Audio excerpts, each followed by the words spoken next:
അപ്പോൾ അവരെന്നെ തെള്ളിയിട്ടു. അവർ എനിക്ക് ഭക്ഷണം തരുന്നതല്ല, ഞാനതാണ്ട് പറഞ്ഞെന്ന് പറഞ്ഞിട്ട് എൻ്റെ തലയ്ക്ക് ഇവിടെയൊക്കെ അടിച്ചെന്ന് പറഞ്ഞു, തലയിലൊക്കെ. ആ പെണ്ണുപിള്ള അവിടെ ഉണ്ടായിരുന്നു, അവർ തല്ലിയെന്നൊക്കെ പറഞ്ഞത്. ഞാൻ എന്നിട്ട് താഴെ മൂക്കും കുത്തി വീണു, ഈ ഇവിടെ എല്ലാം പൊട്ടി എന്നൊക്കെ പറഞ്ഞു. നല്ല ചികിത്സ കിട്ടിയിരുന്നെങ്കിൽ ആ ചികിത്സ ഉണ്ടായിരുന്നു, ഇന്നും കണ്ടേനായിരുന്നു സത്യമായിട്ടും. ചേട്ടൻ ഞാനിപ്പോൾ ഇവിടെ എത്തിയിരിക്കുന്നത് ചേട്ടൻ ലക്ഷ്മിയുടെ, അതായത് ജീവമാതയിലെ അന്തേവാസിയായിരുന്ന ലക്ഷ്മിയുടെ പിതാവാണ് എന്നറിഞ്ഞുകൊണ്ടാണ്. മുമ്പ് ഞാനൊരു വീഡിയോ കണ്ടിരുന്നു, സന്ധ്യ പല്ലവി എന്ന ആള് പങ്കുവച്ചൊരു വീഡിയോ, ഒരു പോസ്റ്റും അതിൽ പറയുന്നുണ്ടായിരുന്നു ഇവരുടെ മരണത്തിൽ, അതായത് ലക്ഷ്മിയുടെ മരണത്തിൽ ദുരൂഹതയുണ്ട് എന്ന് പറഞ്ഞിട്ട്. ചേട്ടൻ അങ്ങനെ ഒരു സംശയം ഉണ്ടോ? ഉണ്ട്, തീർച്ചയായിട്ടും ഉണ്ട്. കുഞ്ഞിനെ നോക്കാത്തത് കൊണ്ട് മാത്രമാണ് സംഭവിച്ചതെന്നുള്ളത് എനിക്കറിയാം. കാര്യം അതുവരെ ഞാൻ ഈ കർണാലയത്തിലായിരുന്നപ്പോഴും ആഴ്ചയിലും മാസത്തിലും ആഴ്ചയിൽ പോകും. ഇവിടെ കിടങ്ങന്നൂരായിരുന്നു, അവിടെ കൊണ്ടുപോയി ഏൽപ്പിച്ചത്. റാന്നി സ്റ്റേഷനിൽ പോലീസുകാരും എന്നെ ഇവിടെ കൊണ്ടുപോയി അവിടെ ആക്കിയത്. അതിൻ്റെ തെളിവ് ഇതിനകത്തുണ്ട്, പത്രത്തിൽ കൊടുത്തിട്ടുണ്ടായിരുന്നു. മാസം തോറും പോകുമായിരുന്നു. ഒരു ഇടയ്ക്ക് കുഞ്ഞിന് അസുഖം വന്നപ്പോൾ അവരന്നേരം എന്നെ വിളിക്കും. പത്തനംതിട്ട ഹോസ്പിറ്റലിലും കോഴഞ്ചേരി ഹോസ്പിറ്റലിലും കൊണ്ടുപോകും. അവിടെ ചെന്നപ്പോൾ കുഞ്ഞ് ഭക്ഷണമൊന്നും കഴിക്കത്തില്ലായിരുന്നു. കുറച്ച് നാൾ കഴിഞ്ഞു, ഒരു 6 മാസം കഴിഞ്ഞപ്പോൾ അന്നേരം ഏതാണ്ട് അസുഖം വന്നു, ഭക്ഷണം കഴിക്കത്തില്ല, ബ്ലഡ് കുറവാന്ന് പറഞ്ഞു. അവിടെ നിന്ന് തന്നെ എന്നെ വിളിച്ചു പറഞ്ഞു. ഞാൻ അവർ കോട്ടയത്ത് കൊണ്ടുപോയി, ഞാനും കോട്ടയത്ത് പോയി. അങ്ങനെ കോട്ടയത്തായിരുന്നു കിടന്ന്. കോട്ടയത്ത് കിടന്ന് ചികിത്സ ചെയ്തുകൊണ്ടിരുന്നു. അപ്പോൾ എനിക്കും പെട്ടെന്ന് അസുഖമായി. ഞങ്ങൾക്ക് 2 പേർക്കും അസുഖമായപ്പോൾ 2 വാർഡിലാക്കി. ഇവരും നോക്കിയായിരുന്നു, നമ്മുടെ നവജീവൻ്റെ ആൾക്കാർ ഭക്ഷണം തരികയും നോക്കുകയൊക്കെ ചെയ്യുമായിരുന്നു. ഞാൻ തന്നെയാണ് കുഞ്ഞിനെ നോക്കിക്കൊണ്ടിരിക്കുന്നത്. എവിടെ കിടക്കുമ്പോഴായാലും, ഈ പത്തനംതിട്ട കിടന്നായാലും കോഴഞ്ചേരിയിലായാലും ഞാൻ തന്നെ നോക്കണേ. അവർ കൊണ്ടുവന്ന് അഡ്മിറ്റ് ചെയ്തിട്ട് പോകും. പിന്നെ ആവശ്യമുള്ള സഹായങ്ങൾ കരുണാലയം ചെയ്യുമായിരുന്നു. കരുണാലയത്തിൽ നിന്നാണോ ജീവമാതയിലേക്ക് മാറ്റുന്നത്? ആ ചേട്ടന്റെ നിർദ്ദേശം ചേട്ടനോട് പറഞ്ഞിട്ടാണോ? പറഞ്ഞിട്ടില്ല. അത് മെഡിക്കൽ കോളേജിൽ നിന്ന് നേരെ അവർ വന്നു. അത് ഞാൻ അറിഞ്ഞില്ല. പിന്നെ ഇവിടെ വന്ന് പറഞ്ഞപ്പോഴാണ് അറിയുന്നത്. അന്നേരം ആ പുള്ളി പറഞ്ഞത്, ഈ സർക്കാർ നിയമം വെച്ചിട്ട് 40 വയസ്സിന് താഴെയുള്ളവരെ പാർപ്പിക്കാൻ പാടില്ല. വൃദ്ധസദനമാണ് അത്, അമ്മമാരുടെ വീടാണ് കരുണാലയം. അവിടെ ഈ കുട്ടിയെ പാർപ്പിക്കാൻ പാടില്ല എന്ന് പറഞ്ഞു. അങ്ങനെ അവരവിടുന്ന് ജീവമാതയിലോട്ട് ആക്കിയതാണ്. അവർ ചെന്നിട്ട് 10-20 ദിവസം അങ്ങോട്ടേ ഇവിടെ കിടന്നുള്ളൂ. ഞാൻ കുഞ്ഞിനെ ഡിസ്ചാർജ് ചെയ്ത് അങ്ങോട്ട് കൊണ്ടുപോയി. അത് കഴിഞ്ഞ് 10 ദിവസം കഴിഞ്ഞിട്ട് എന്നെ ഡിസ്ചാർജ് ചെയ്ത് കോട്ടയം മെഡിക്കൽ കോളേജിൽ നിന്ന്. ഞാൻ അവിടെ നിന്ന് ഇവിടെ വീട്ടിൽ വന്ന് ഇവിടെ വന്ന് കിടന്നു. ഇവിടെ നമ്മളെ നോക്കാനൊന്നും ആരുമില്ല. നേരത്തെ ഭാര്യ വെച്ചിട്ട് ആരും സഹായത്തിനൊന്നും ഇല്ല. ഈ ജീവമാതയിൽ പോയിട്ട് ലക്ഷ്മിനെ കാണാൻ ചേട്ടന് പറ്റിയിട്ടുണ്ടോ? ഇല്ല, ഞാൻ പോയില്ല. 10 ദിവസമേ ആയുള്ളൂ. 10 ദിവസം കഴിഞ്ഞപ്പോഴാണ് അവർ ഒരു കുഞ്ഞിനെ വിളിച്ചു പറഞ്ഞു. അപ്പം ഞാൻ ഇവിടുന്ന് മെഡിക്കൽ കോളേജിൽ പോകാൻ കൊടുത്ത് വീണ്ടും ഇരിക്കുമായിരുന്നു. അന്നേരം പറഞ്ഞ് ഇന്ന പോലെ ഒരു സംഭവമാണ്, കുഞ്ഞിനെ തീരെ അവശതയാണ്, ഞങ്ങൾക്ക് അവിടെ നോക്കാൻ പറ്റത്തില്ല. കുഞ്ഞിനെ തൊണ്ട പ്രശ്നം ഉണ്ടാക്കി, ആൾക്കാരോട് കംപ്ലൈൻറ്റ് ചെയ്തു, ഫോട്ടോ എടുത്ത് അവിടുത്തെ ആൾക്കാരുടെ കൊടുത്തു എന്നൊക്കെ പറഞ്ഞു. ജീവമാതയിൽ എത്ര ദിവസം ഉണ്ടായിരുന്നു ലക്ഷ്മി? 1 മാസത്തോളം ഉണ്ടായിരുന്നു. 1 മാസത്തോളം ഉണ്ടെന്നാ, 1 മാസത്തോളം ഉണ്ടായിരുന്ന. അതായത് ഈ ഹോസ്പിറ്റലിൽ നിന്ന് സുഖമായ ശേഷമാണ് ജീവമാതയിലേക്ക് പോകുന്നത്. അതെ. ഒരു തലമുടിയും മുട്ടയടിച്ച് ഹോസ്പിറ്റലിൽ വെച്ച് തന്നെ മുട്ടയടിച്ചിരുന്നു. തലമുടി വിട്ടിട്ട് അപ്പം തലയിലൊന്നും ചെറിയ ഇതേ ഉണ്ടായിരുന്നുള്ളൂ. പിന്നെ അവിടെ നിന്ന് നേരെ അങ്ങോട്ട് കൊണ്ടുപോയായിരുന്നു. അവര് കൊണ്ടുപോയെന്നാ പറഞ്ഞേ. ജീവമാതയെന്നാണോ ആരോഗ്യനില വഷളാകുന്നത് ലക്ഷ്മിയുടെ? അതെ, ഏറ്റവും കൂടുതൽ. ഒരു ദിവസവും കോട്ടയത്ത് നിന്ന് കംപ്ലീറ്റ് കുറഞ്ഞിട്ടാണ് അവർ അങ്ങോട്ട് കൊണ്ടുപോയത്. പൂർണ്ണ ആരോഗ്യവതിയായിട്ടാണ് ജീവമാതയിലേക്ക് കൊണ്ടുപോകുന്നത്. ജീവമാതയിൽ. എന്നിട്ട് അവിടുന്ന് കുഞ്ഞ് ഇവിടെ വന്നിട്ടൊന്നും പറഞ്ഞില്ല. ഞാൻ ചോദിച്ചോണ്ട് അപ്പം പഞ്ചായത്ത് മെമ്പർ വന്നിട്ടുണ്ടായിരുന്നു ഇവിടെ, ഈ കുഞ്ഞ് വന്ന് കണ്ടിട്ട്. അപ്പോൾ അവരെ വിളിച്ചു വരുത്തി. അവരെ വിളിച്ച് ഇവർക്ക് ഫോൺ ചെയ്തു. അവർ പറഞ്ഞു ഇന്ന പോലെ കുഞ്ഞ് കംപ്ലൈന്റ് ചെയ്തു. അവിടെ വന്ന ഇൻസ്പെക്ഷൻകാരോടൊക്കെ പറഞ്ഞു. ജീവമാതയെ ഇങ്ങോട്ടേക്ക് കൊണ്ടുവരുമ്പോൾ ലക്ഷ്മിയുടെ അവസ്ഥ എന്തായിരുന്നു? വളരെ മോശമായിരുന്നു. കാര്യം അവിടെ കൊണ്ടുവന്ന് ഇറക്കിയിട്ട് പോയി, റോട്ടിൽ ഇറക്കിയിട്ട് പോയത്. എന്നിട്ട് ഞാൻ ഈ കസേരയിൽ എടുത്തിരുത്തി. വേറെ 2 പിള്ളേരുണ്ടായിരുന്നു, ഒത്തിരി പിള്ളേർ വന്നായിരുന്നു. ഒരു ആംബുലൻസിലെ കൊണ്ടുവന്ന് റോഡിൽ ഉപേക്ഷിച്ച് പോയപ്പോ ഉപേക്ഷിച്ച് പോയി. എന്നിട്ട് ഞാൻ അവിടെ നിന്ന് എടുത്ത് ഇവിടെ വീട്ടിൽ കൊണ്ടുവന്ന് കട്ടിലേക്ക് കിടത്തി. പിറ്റേ ദിവസം ഒരു റെക്കോർഡ് തന്നില്ലെന്ന് പറഞ്ഞ് രാവിലെ വന്ന് തന്നേച്ച് അന്നേരം ഞാൻ പറഞ്ഞു നിൽക്കുക, കുറച്ച് നേരം നിൽക്കുക, അല്ലെ ഞങ്ങൾക്ക് പോകണമെന്ന് പറഞ്ഞിട്ട് പോയി. അപ്പോൾ അവരെൻ്റെ ഒരു റിസീവ്ഡ് ലെറ്ററും മേടിച്ചിട്ടാണ് പോയത്. പേപ്പറിൽ ഒപ്പിട്ട് ഞാൻ ആളിനെ എവിടെ എത്തിച്ചെന്ന് പറയും. എന്തെങ്കിലും മർദ്ദനമേറ്റ പാടോ അങ്ങനെ എന്തെങ്കിലും ഉണ്ടായിരുന്നു? ഇല്ല. അത് കഴിഞ്ഞ് 2 ദിവസം കഴിയുമ്പോഴാണ് ആശുപത്രി പോയി റാന്നിയിൽ. അന്നേരം പറഞ്ഞു അപ്പം ഞാൻ ബാത്റൂമിൽ വീണു. ഒത്തിരി അവിടുന്ന് ബാത്റൂമിൽ പോകണം, ഇത്തിരി ഇവിടെ പോകണമായിരുന്നു. ഞാനിവിടെ ഇതിനകത്ത് തന്നെ ബാത്റൂം ഉണ്ടാക്കിയിട്ടുണ്ട്. കുഞ്ഞിന് നടന്നിങ്ങനെ പോകാൻ പറ്റില്ല, സ്ലിപ്പാവും. ഈ ടൈലേ പാടുകൾ ഉണ്ടായിരുന്നു. പുറത്തെല്ലാം ഇങ്ങനെ പൊട്ടൽ പോലെയൊക്കെ ഉണ്ട്. പൊട്ടലെല്ലാം ഇങ്ങനെ ചൊറിഞ്ഞ് അത് ചൊറിയാന്ന് വിചാരിച്ചിരിക്കുമായിരുന്നു. ഞാൻ പറഞ്ഞു അപ്പം എൻ്റെ തലയ്ക്ക് അടിക്കുകയൊക്കെ ചെയ്തെന്ന് പറഞ്ഞവർ. ലക്ഷ്മി പറഞ്ഞു. പറഞ്ഞായിരുന്നു.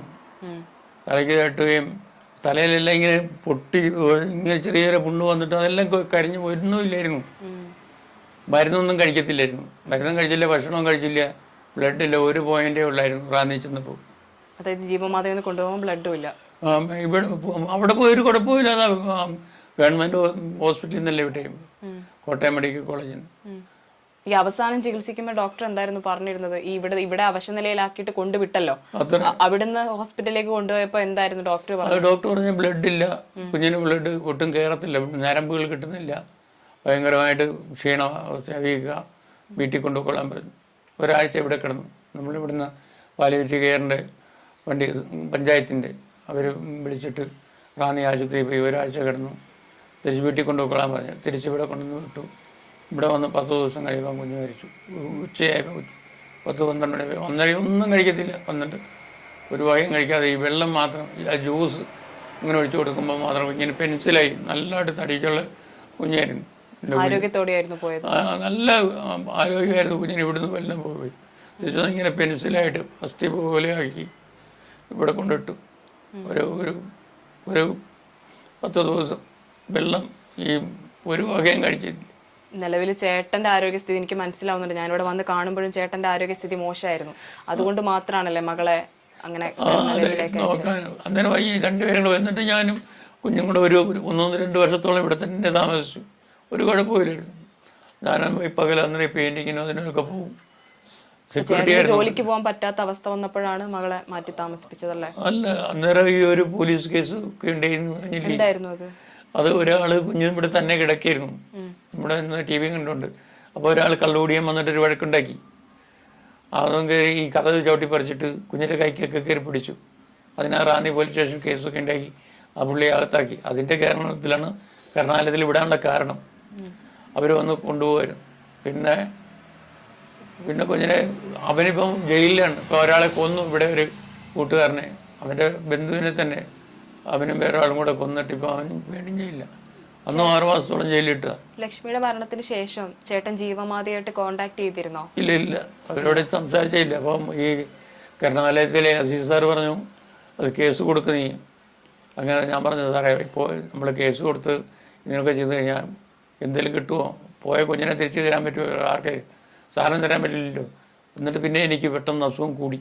കുഞ്ഞു മരിച്ചു കഴിഞ്ഞപ്പോൾ അസുഖം കൂടിയപ്പോൾ അവർ വന്ന് എന്നെ എടുത്തുകൊണ്ട് പോവുകയായിരുന്നു കരുണാലയം. അങ്ങനെ പോയ ഈ ഓപ്പറേഷനൊക്കെ ചെയ്തു. അവിടെ നമ്മുടെ Mount Zion medical college Ezhamkulam അറിയുമോ? മൗണ്ട് സിയോൺ ഉണ്ട് അവിടെ. ആ ഹോസ്പിറ്റലിൽ അവിടെ പാലിയേറ്റീവ് കെയർ ഉണ്ടായിരുന്നു ഇവരുടെ ഇതിൽ. അവിടെ 1-2 വർഷത്തോളം കിടന്നു. 1 വർഷം. ലക്ഷ്മിക്ക് എന്തായിരുന്നു അസുഖം? ലക്ഷ്മിക്ക് പണ്ട് ഈ പോളിയോ വന്ന ഇതേ ഉള്ളൂ. അതാകുമ്പം ഇതിൻ്റെ ഉണ്ട്. പോളിയോ വന്നിട്ട് നടക്കാൻ സാധിക്കില്ല അല്ലേ? അത് ചെറുതായിട്ട് കാല് രണ്ടും ഇങ്ങനെ ചരിഞ്ഞിരിക്കത്തേ ഉള്ളൂ. ബാക്കി മുട്ടിന് ഇവിടെ മുതൽ ഒരു കുഴപ്പമില്ല. നല്ല ആരോഗ്യം, നല്ല തട്ടിയ അല്ലേ? കണ്ടിട്ടില്ലേ കുഞ്ഞെ? നല്ല തട്ടിയാ മോൻ. ഇവിടെ ആണെങ്കിൽ എനിക്ക് നല്ലതായിട്ട് അടിക്കുകയും ചെയ്യും. ആരെയും കൈയൊന്നും തട്ടിയാൽ അടിക്കും. എന്നെ അമ്മയൊക്കെ അടിക്കുന്നത് ഭയങ്കര ഇതായിരുന്നു. നല്ല ശക്തിയായിരുന്നു. അതങ്ങനെ പഠിച്ചു വെച്ചതാണ്. നല്ലതായിട്ട് പഠിപ്പിച്ചിട്ടുണ്ടായിരുന്നു. അത് ഒറ്റത്തൊഴിക്ക് അവനെ അവിടുന്ന് ഒറ്റത്തൊഴിക്ക് ഇവിടെ ഇട്ടു. ഈ പിടിക്കാൻ വന്ന ഇത്രയും തടിയുള്ളവൻ അവൻ്റെ ഒരു കാലം മുറിച്ച് കളഞ്ഞതാണ്. അവൻ വെപ്പുകാലായിരുന്നു. കള്ളു കുടിച്ചിട്ട് വന്നാൽ നന്നായിട്ട് പഠിക്കുകയും ചെയ്യായിരുന്നു. +2 പാസ്സായി. കമ്പ്യൂട്ടറും കുറച്ച് പഠിച്ചു. അങ്ങനെ ഇരിക്കുമായിരുന്നു. ഇവിടെ നല്ലതായിരുന്നു. ഇവിടെ കടയുണ്ടായിരുന്നു. ഞങ്ങൾക്ക് കടയുണ്ടായിരുന്നു. വെള്ളപ്പൊക്കം കഴിഞ്ഞപ്പം, വെള്ളപ്പൊക്കത്തിന് മുമ്പാണ് എൻ്റെ ഭാര്യ മരിക്കണേ, 2018. 5 ദിവസം ഈ വെല്ലം വെള്ളത്തിൽ മുങ്ങി കിടക്കുമായിരുന്നു. ഒരു സാധനം എടുത്തില്ല ഞാൻ. അപ്പം കുഞ്ഞിൻ്റെ അമ്മ ഇവരുടെ അമ്മ വീട്ടിൽ കൊണ്ടുപോയി. വല്യമ്മ മരിച്ചുപോയി. കോട്ടയത്താണ് ഭാര്യ വീടിയും. അപ്പം പിന്നെ നോക്കാൻ അവിടെ ആളില്ലായിരുന്നു. അങ്ങനെ പിന്നെ കുഞ്ഞിനെ ഇവിടെ കൊണ്ടുപോകും. അപ്പാടെ കൂടെ ഞാൻ നിന്നോളാമെന്ന് പറഞ്ഞിട്ട് ഇവിടെ വന്നിട്ട്, ഭയങ്കര വാശിക്കാരിയാണ്, ഇവിടെ വന്നിട്ട് ഇവിടെ നിൽക്കുമായിരുന്നു. അങ്ങനെ ഈ സംഭവങ്ങൾ. വേറെ എന്തെങ്കിലും പറഞ്ഞിരുന്നു അവിടെ നിന്ന് ഭക്ഷണം തരാറില്ല എന്നോ അല്ലെങ്കിൽ അടിക്കാറുണ്ട് അങ്ങനെയൊക്കെ പറഞ്ഞു? ഇല്ല. പിന്നെ ഇവിടെ വന്ന് കിടന്നപ്പോൾ അവിടെ വെച്ച് ആശുപത്രി വെച്ച് ഞാൻ ചോദിച്ചപ്പം പറഞ്ഞു, അപ്പോൾ അവരെന്നെ തെള്ളിയിട്ടു. അവർ എനിക്ക് ഭക്ഷണം തരുന്നതില്ല, ഞാനതാണ്ട് പറഞ്ഞെന്ന് പറഞ്ഞിട്ട് എൻ്റെ തലയ്ക്ക് ഇവിടെയൊക്കെ അടിച്ചെന്ന് പറഞ്ഞു, തലയിലൊക്കെ. ആ പെണ്ണുപിള്ള അവിടെ ഉണ്ടായിരുന്നു, അവർ തല്ലിയെന്നൊക്കെ പറഞ്ഞത്. ഞാൻ എന്നിട്ട് താഴെ മൂക്കും കുത്തി വീണു, ഈ ഇവിടെ എല്ലാം പൊട്ടി എന്നൊക്കെ പറഞ്ഞു. നല്ല ചികിത്സ കിട്ടിയിരുന്നെങ്കിൽ. ആ ഉണ്ടായിരുന്നു, ഇന്നും കണ്ടേനായിരുന്നു സത്യമായിട്ടും. ഒന്നും വേണ്ടായിരുന്നു, എന്നെ കൂടെ ആ സമയത്ത് ഡിസ്ചാർജ് ചെയ്താൽ ഞാൻ കണ്ടിട്ട് ഇവിടെ വന്ന് കിടന്നേന്, അല്ലെ കർണാടകത്തിലായാലും കിടന്നേന്. ചേട്ടനെ അറിയിച്ചാൽ മതിയായിരുന്നു.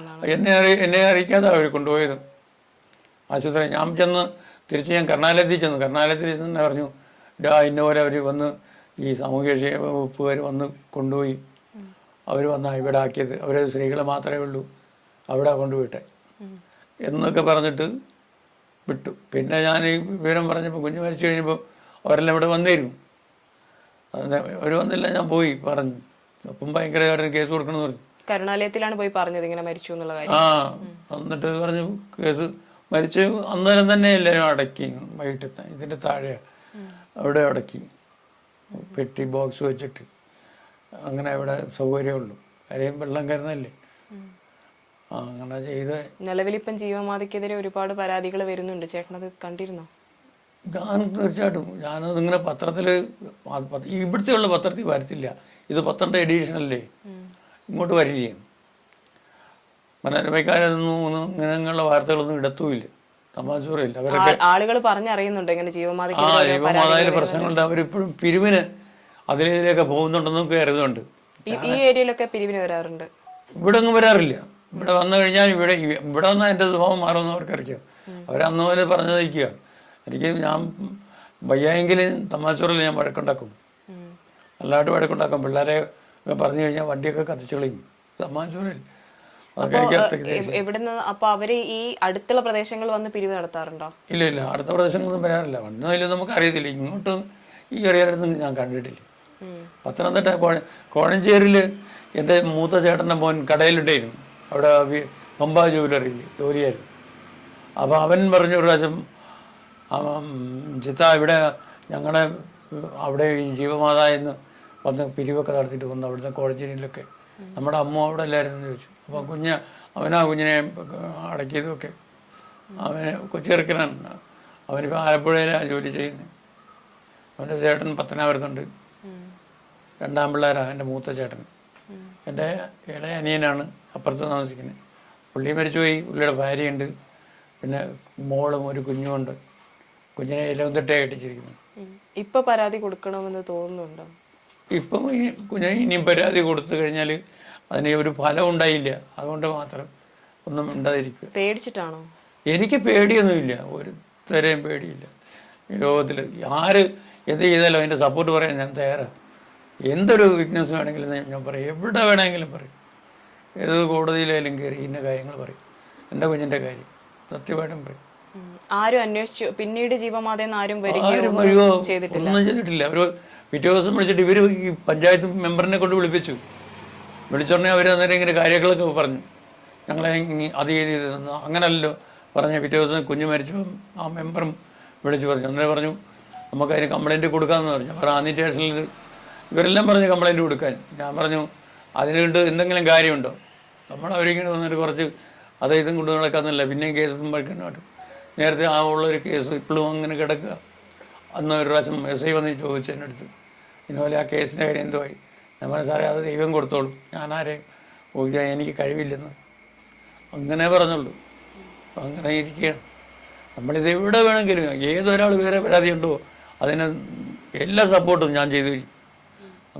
അങ്ങനെ തന്നെ ചെയ്യും. അവർക്ക് എന്ത് പണി കിട്ടുന്നോ അത് കൊടുക്കണം, ഒന്നുകിൽ അത് പൂട്ടണം, അതിനുള്ള ഇത് ഉണ്ടാക്കണം. വേറെ ഒരുപാട് കുഞ്ഞുങ്ങൾക്ക് ഇതുപോലെ സംഭവിച്ചിട്ടുണ്ട്.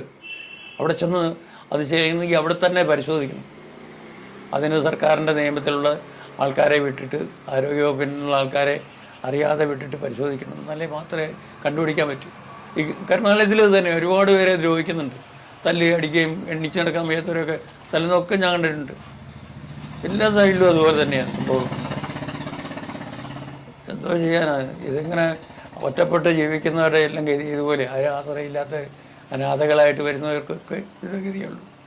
സർക്കാരൊന്നും ചെയ്യത്തില്ല, അവരിങ്ങനെ പറയുന്നല്ലാതെ ഒന്നും ചെയ്യുന്നില്ല.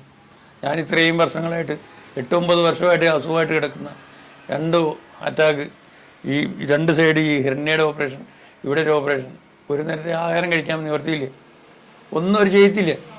ഇവിടെ ഞാനിവിടെ ഇല്ലാത്തപ്പോൾ ഈ വെള്ളം തെങ്ങേന്ന് പോലെ വീണിട്ട് ഇത് പൊട്ടിക്കിടന്നു. 10-9,000 രൂപയുടെ ഒരു ബില്ല് വന്നു. ഞാൻ പറഞ്ഞ എൻ്റെ ഈ പൈസ ഒന്നുമില്ല തരുന്നത്. എന്നെ ഈ കരുതലും കൈത്താങ്ങെന്ന് പറഞ്ഞൊരു പരിപാടി മുഖ്യമന്ത്രിയുടെ ഉണ്ടായി. അവിടെ ചെന്ന് ഞാൻ ഈ അപേക്ഷ കൊടുത്തപ്പോൾ അവർ പിന്നെ 5,000 രൂപ കുറച്ചിട്ട് 3,000 രൂപ അടയ്ക്കാൻ പറഞ്ഞിട്ട് അതിന് 1,500 രൂപ അടയ്ക്കാനുണ്ട്, ബാക്കി അടച്ചായിരുന്നു. അങ്ങനെ കിടക്കുക. കറണ്ട് ബില്ല് 300 രൂപ അതേ വരത്തുള്ളൂ. കറണ്ട് ബില്ല് പിന്നെ അവർ റേഷനരി തരും, ഈ പെൻഷൻ കിട്ടും. അതുകൊണ്ട് ഇങ്ങനെ പതുക്കെ കിടക്കും. ഒരു ദിവസം കഴിച്ചെങ്കിൽ ഒരു ദിവസം കഴിക്കില്ല. ഒന്നാമത്തെ മകള് മരിച്ചിട്ട് ഇപ്പൊ എത്രയായി? 3 വർഷം. ഈ ഓണാകുമ്പോൾ 3 വർഷം. 3 വർഷം അതിൻ്റെ സർട്ടിഫിക്കറ്റ് ഇരിപ്പുണ്ട്.